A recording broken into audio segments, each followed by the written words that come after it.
And welcome back to Little Cuts, our weekly minisode where we dig into the things that we've been watching recently. I'm Terry. I'm Mary Beth. This week we're chatting about The Further, a true crime docuseries, Sweeney Todd, but with empanadas and weed. We check in with our favorite underdog chefs, and then lastly we travel to Lithuania for a new slasher. It's a lot here, and I'm glad that we're getting a lot here because for those that don't know, this is going to be the last Little Cuts that we do for about a month-ish. Mary Beth is doing a secret project.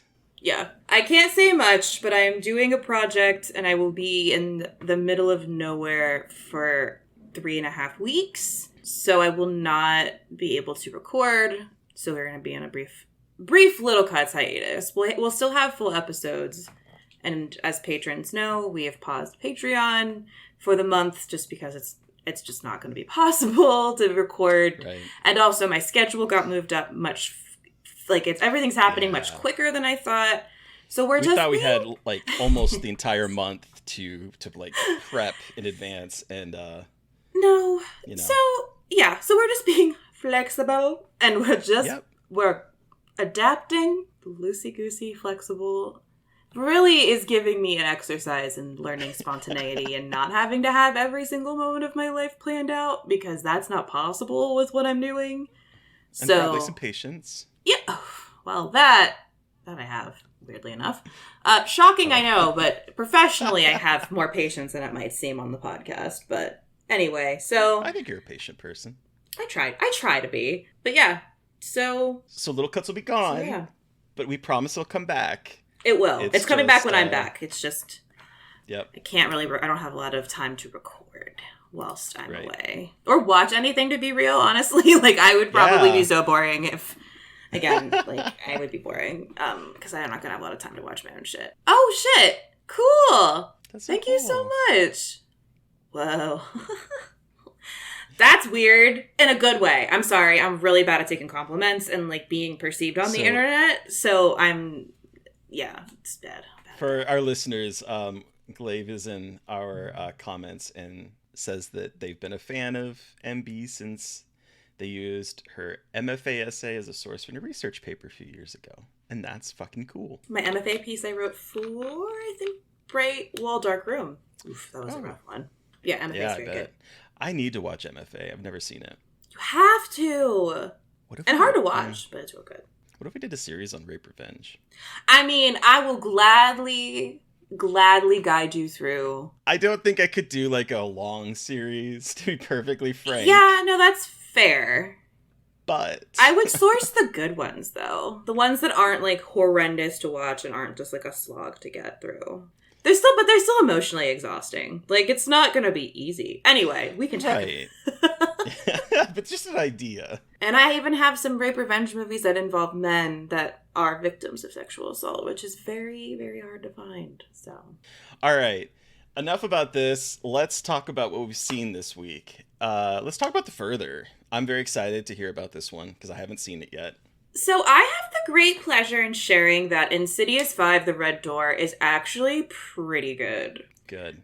It has no right to be as good as a fifth installment of a franchise this should be. And I'm not let's be honest. The Insidious is all over the place in terms of quality. So yes, the fact that the fifth one is actually good in a series with a first-time director as well, that's wild.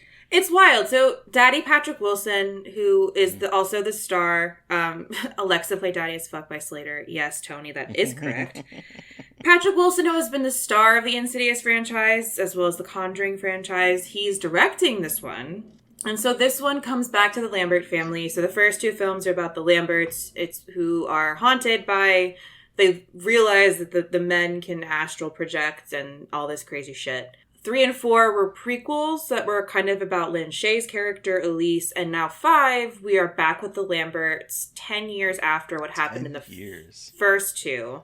And all of the people who were in the first one, most of them reprise their role in the family. So Ty Simpkins is back as Dalton.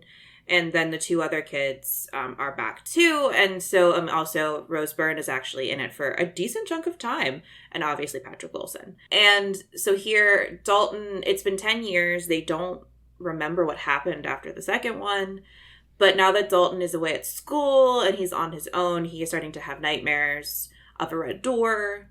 And he is it's basically a whole story about, like, trying to repress trauma and then, like, uh-oh, knock, knock, like, pretty literally, like, who's at the door? It's a demon. It's your girl trauma. It's your girl trauma. But, like, it's not done in a super annoying, heavy-handed way. I mean, I was actually pretty surprised how well it was handled in terms of, like, not trying to be too heavy-handed with the trauma stuff, but, like, still doing it in a way that it's, like, pretty... Like, they know what they're doing, but they're not trying to make it this, like, deep movie. It's also, like, a little bit of a slower burn, like, focusing kind of on Patrick Wilson and Ty Simpkins' like, parallel healing processes and how they're processing what's happening to them. And, like, I don't know. It's definitely, like, a mid-plus movie. Like, it's not perfect. I am not here to tell you it's a masterpiece. But I'm here to tell you there's some really good scares. And, like, again, I'm not, like, super familiar with the rest of them. Like, I've seen 1 and 2. Oh, no, I've seen all of them except for 4. So I don't know what I'm talking about. I just don't remember it. I've not seen 4.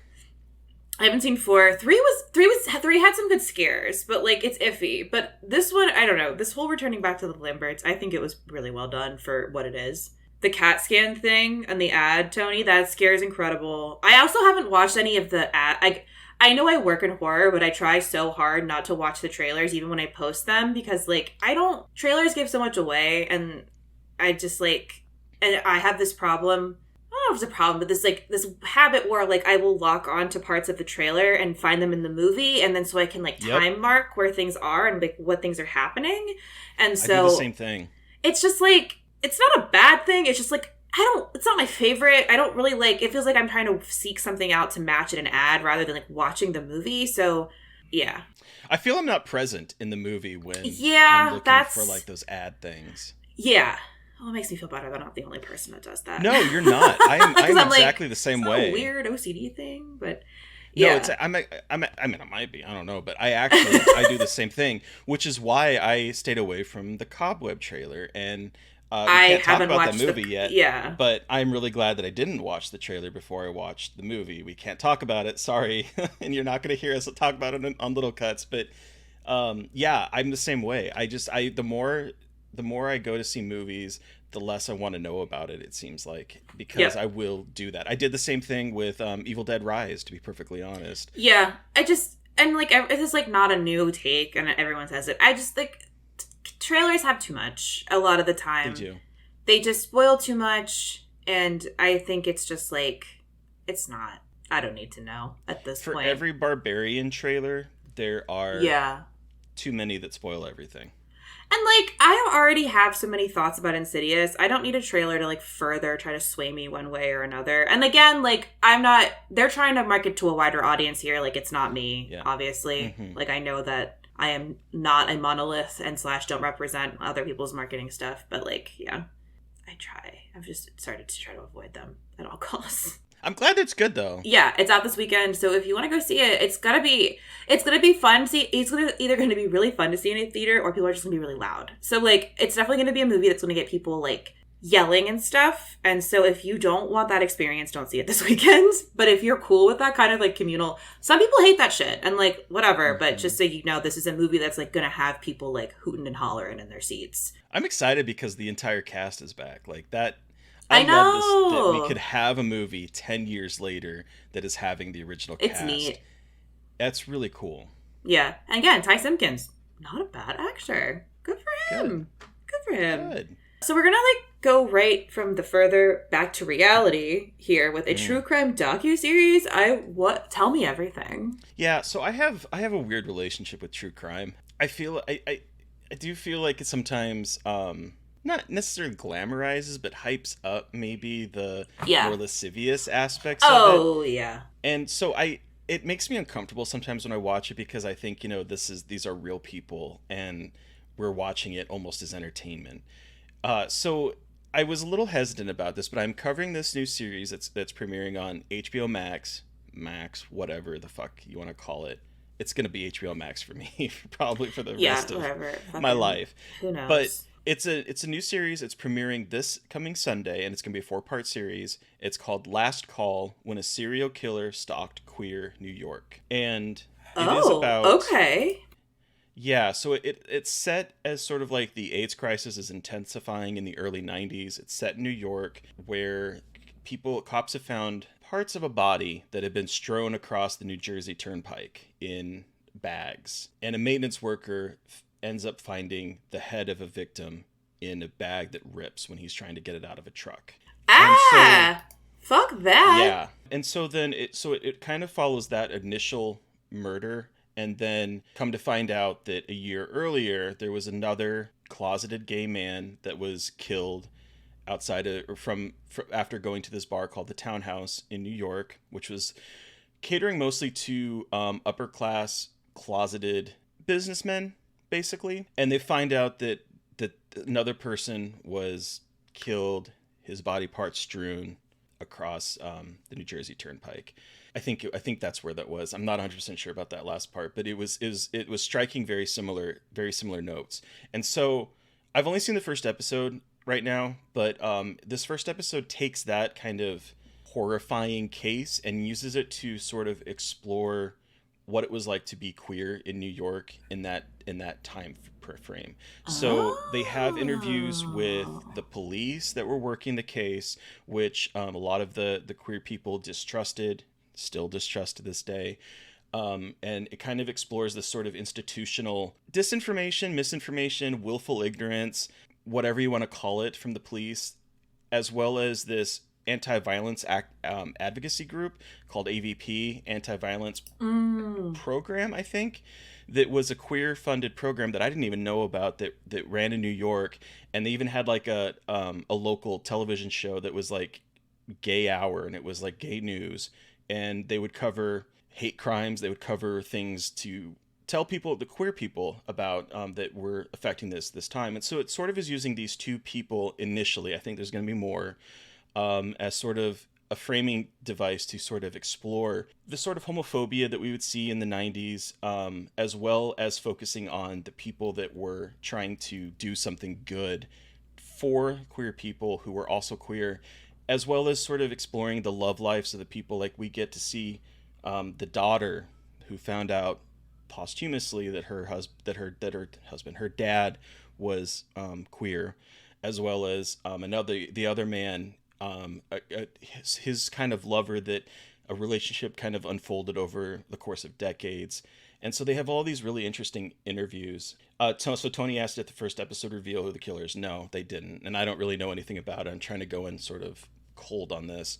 So I don't know who the killer is.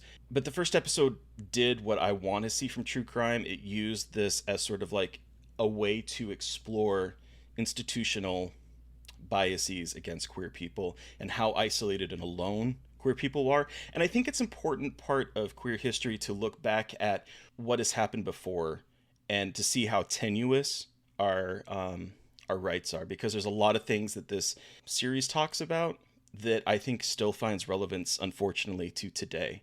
So I think it's going to be really good. I've only seen the first episode, so I don't know if it's going to really leer into the more lurid details. But what I'm seeing so far is the makings of a very interesting, multifaceted docuseries about queer life in 1991, as well as the fact that the serial killer stalking New York. I'm covering it with Joe Lipsit of the Horror Queers. So if you guys are following along with it, we're going to be writing reviews and all that kind of stuff for it, for the next 4 episodes. So follow along with us if you are watching it. But yeah, that's Last Call, and it premieres the 9th of July, this Sunday, on HBO Max. All right, well, now I'm looking into this killer, and now I'm like, uh-oh, another serial killer for me to look into. But anyway. Yeah.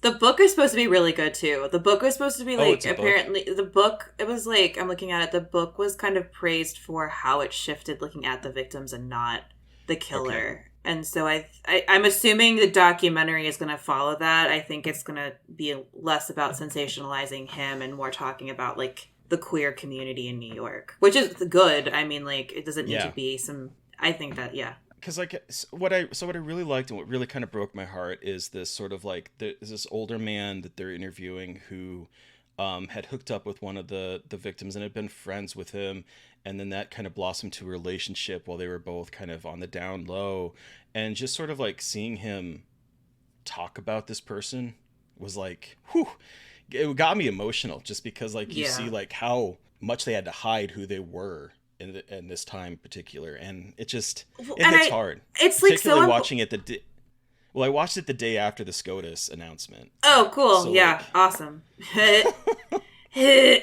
Well, and it's just like so important for people to continue to see queer elders to both one, remember our history as queer yeah. people, and like two, to understand like baby queers right now who are like very much in the age of the internet, just like I'm not saying they're gonna watch this, and I'm not trying to be mean to like younger queer people who are learning things, but like this is the kind of thing that's like important for young queer people Yeah. to see. I mean, all queer people, but especially young queer people, for a lot of reasons, to understand where we came from, to understand how far we've come, to like understand this puritanical attitude that we seem to now be having about sex and sexuality is incredibly harmful. And I think this, again, I don't think it's probably going to hit that audience necessarily, but it's still an important piece of media to have out there about like understanding what repression and this kinds of puritanical attitudes like led to in like so many different ways, not just in reactions to AIDS crises, but like I won't spoil anything because I was reading about it on Wikipedia, but like the killer and stuff like that. Like it's just, I think these kinds of things are so important.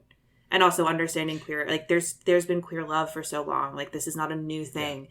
Queer love has existed. And again, this is not that long ago either, so it's not like that groundbreaking, but No. still, like, queer love is not new. Queer love is not some, like, new manufactured thing by people to, like, be woke. Like, queer love has always existed, and queer love has always been around, and queerness has always been a thing. And I think these kinds of documentaries that are willing to engage with that and talk about that are so important, especially if it's not going to sensationalize it and not be like, ooh, Yeah. gay men. Instead of like, yeah, there was a vibrant queer community in New York City. Of course there fucking was. So Right, exactly. anyway, I on my queer history high horse for a second. Well, no, I think it really is important because you can see how far things have come, yes, but you can also see how tenuous our grasp is on basic rights. And as we know, the majority writes history. And so it's the little things like this that I didn't know about. I mean, I would have been, I guess would have been 10 when this first started happening, but like none of this was ever broadcasted to me. Like this isn't something that I knew about. And so I think it's important that we have people talk about a history that is rarely ever seen outside of these niche projects. And I don't know, as a queer person, you got to know where we come from and all the hard fights that we've had to have over decades in order to see where we are now and to see how we can continue to thrive. So Yeah, I think this is exactly. important. I'm hoping that it stays. I'm hoping that this first episode is like a thesis to what the rest of the show is going to focus on, because Yeah. I'm really enjoying this so far, and I want it to be respectful and good. Yeah. So, wow. Wildly swinging, but also in New York still? Yep. Let's talk about Sweeney Todd with empanadas and weed. Okay, so this is the new Prime Video show, The Horror of Dolores Roach, which is a Sweeney Todd type story, but with Dolores Roach as our anti-hero / complicated protagonist. She was wrongfully incarcerated for, I believe, 16 years for possession of marijuana. And she comes back to her home in Washington Heights, where she lived and grew up, and it has been 16 years and everything has changed. The place where she used to live is gone. All of the people she knew are gone. It's been gentrified, but what she finds is still left is a little empanada shop run by a kid she used to know, Louise.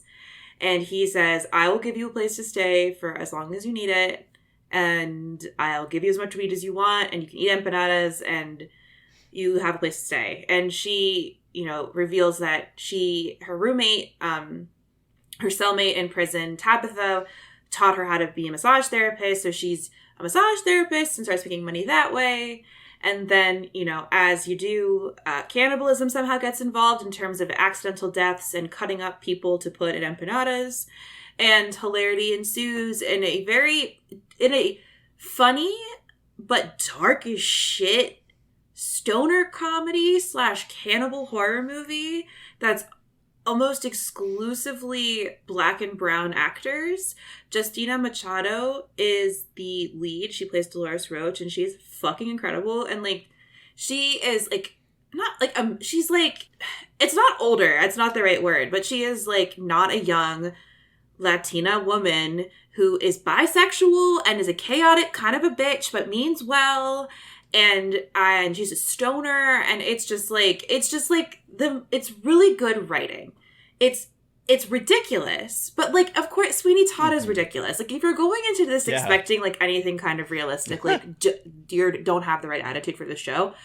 But the writing is just so fucking wacky and fun and gross and like just the right amounts of fucked up and weird and funny and nice and sweet and like family, like found family. It's just wild. And I know that you've only watched the first episode. I have watched all of them. It's 8 episodes, 30 minutes each. And I think this is so good. And it's based on a podcast. It was a stage play, and then it was a podcast, and then now it is a show. I don't know. I just think it's fun. I think it's doing so many things that like so many shows should be doing. It's funny. It's weird. I don't know, man. Like, it's just neat. It's just neat. I just think it's neat. It's just neat. It's it good. Is. I wanted to watch the entire series before we recorded because I knew you had seen it, you had liked it. I had screeners. I've only seen the first episode because this weekend was a lot of me not doing a lot of things. So. I mean, valid. Absolutely valid. But the first episode immediately pulled me in, and I cannot wait to see where it's going to go with its Sweeney Toddness. So I'm glad to hear that it is good. Yeah, Tony, let's not talk about Diablo 4 and the tension it has pulled on my life. It is bad. It is bad, but also good. Yeah. So if that, it all comes to Prime this Friday. So it's as of the release of this podcast, they should all be out on Amazon or on Prime Video. But yeah, it's fun and gross. So, my 2 favorite things. Fun and gross. Kind of, I know it's not exactly the same, but we're sticking in the kitchen. Our favorite underdog chefs. We're just moving from New York, where one of the characters did work, to Chicago with the second season of The Bear. Now, I've only watched a few episodes of the second season because, again, Diablo. But I just wanted to say that if you have not watched the first season of this show, go binge it. I gotta binge it. I gotta finish watching it. I know the second season is the fucking best. Ugh. Why is there so much to watch? Okay, you fucking asshole. I know, Stop that's the problem. Content. There's so much coming out. But okay, so I'm going to keep this as spoiler-free as possible. The first season is kind of about these underdog chefs coming together in this old school sandwich shop in Chicago. And it was a family run. The person that owned it had unfortunately committed suicide, and his one of his brothers is now coming to sort of run it. His brother was an executive chef in New York, where he was working at a very fancy restaurant, and so he has some knowledge, and he's trying to get this kitchen up and running and make it profitable, to honor his family. And last week I talked about Ayo Edebiri. Oh yeah, Ayo Edebiri. Ayo Edebiri, who was in Bottoms. She is also, of course, one of the stars of The Bear, and she is absolutely fantastic. Season 2 picks up. So season 1, all I will say is that it ends with sort of a Deus Ex Machina that kind of bothered me, because it felt like it was solving problems without the characters actually solving problems. Well, this first episode of season 2 says, yeah, that was a nice thing. However, in order to make this restaurant into what Carney, the main character played by Jeremy Allen White, who I find so incredibly attractive in a weird way. Douchebag sexy! Yeah. He is trying to make his restaurant into something a lot bigger than what it started out as. And so they have some money. They are trying to basically stretch that money as much as possible and get new funding to create a restaurant that he wants to see.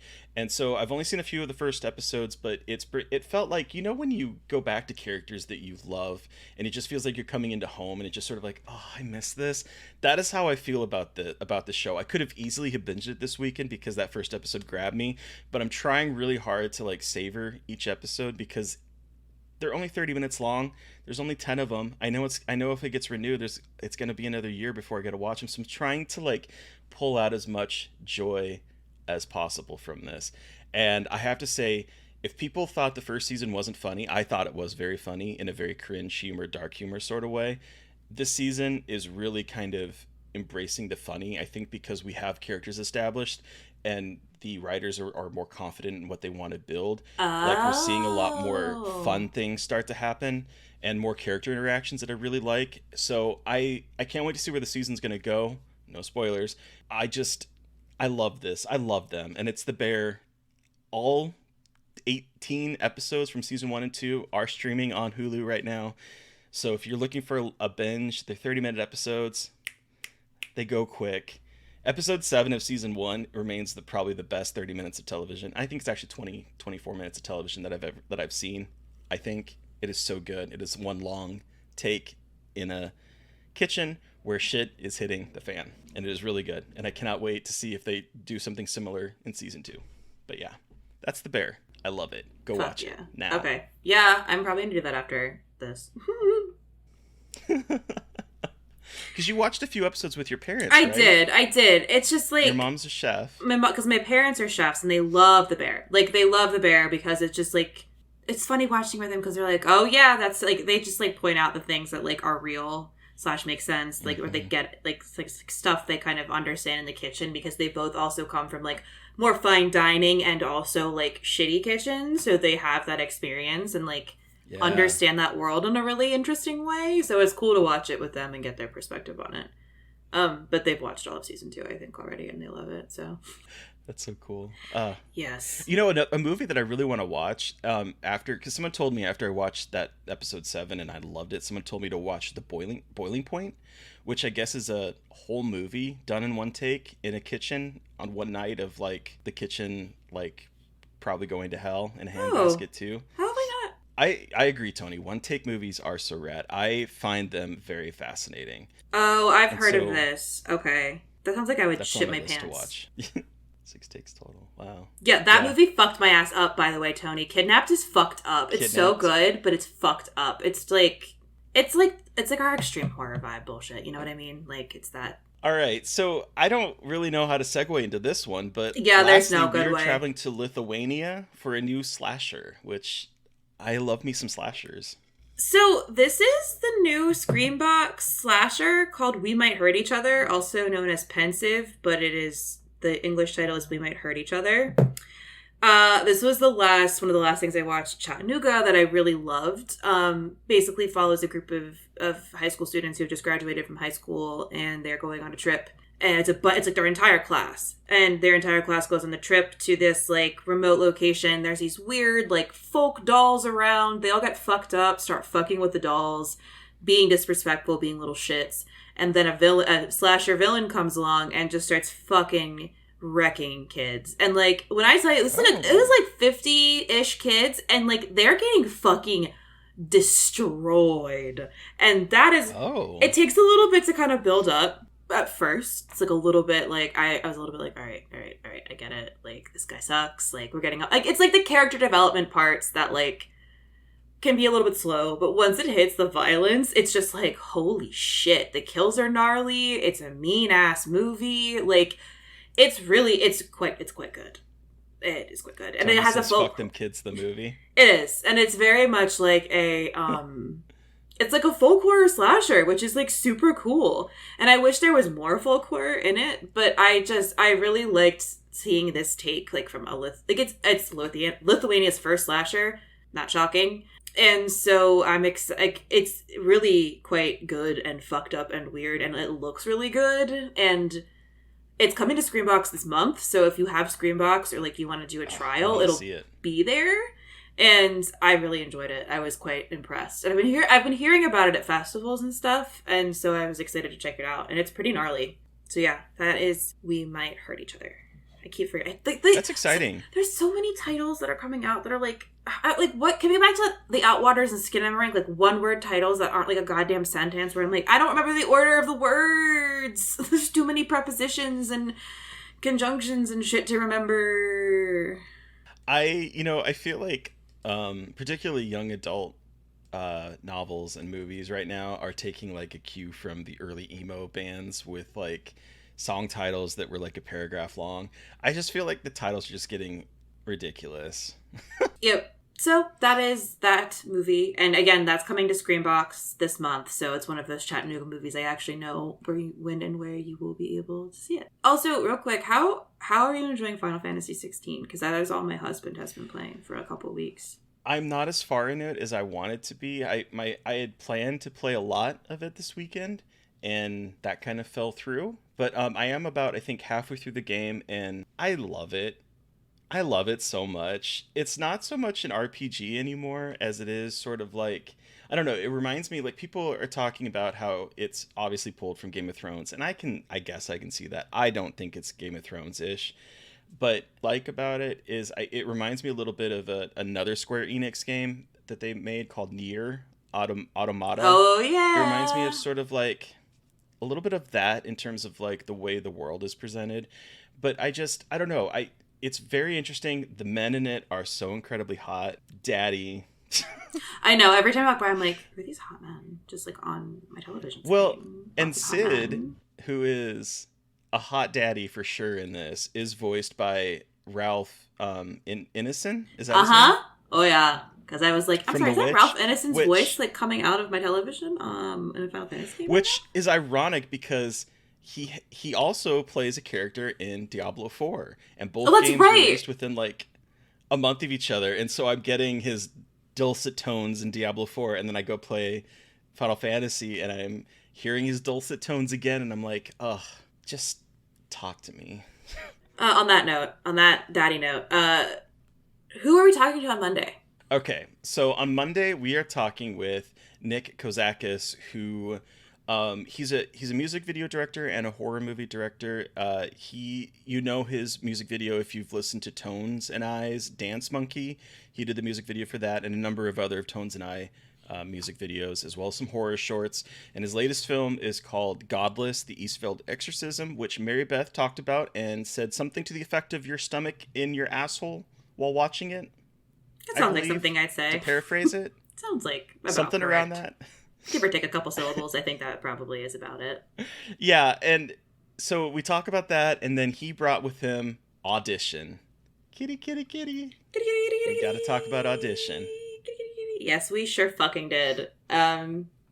So, like we said at the beginning, this is our last little cuts until August. You will have Monday episodes still, so you will still be hearing us every week, just not twice a week. So on that note, listeners, we want to hear from you when we come back. What's a new series we should start doing? Should we do Rape Revenge? Should we do something else?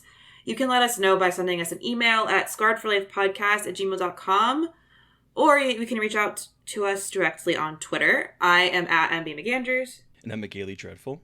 And of course, don't forget to follow the podcast on Twitter at Scarred Podcast. And please don't forget to review, rate, and subscribe. And as of right now, you can't sign up for a Patreon because if you pause it, you can't get new people. But when we come back in August, sign up. You will have some fresh wounds awaiting for you. You'll have videos of little cuts if you sign up for it. There's like a lot of stuff you can do. So help support us when we're back. Please send me good vibes for my project. Thank you to Eric Power for our artwork. Mm-hmm. Thank you to Sean Keller for our music. Thank you, everyone, for listening. Please stay safe out there. But most importantly, stay creepy. And until next time.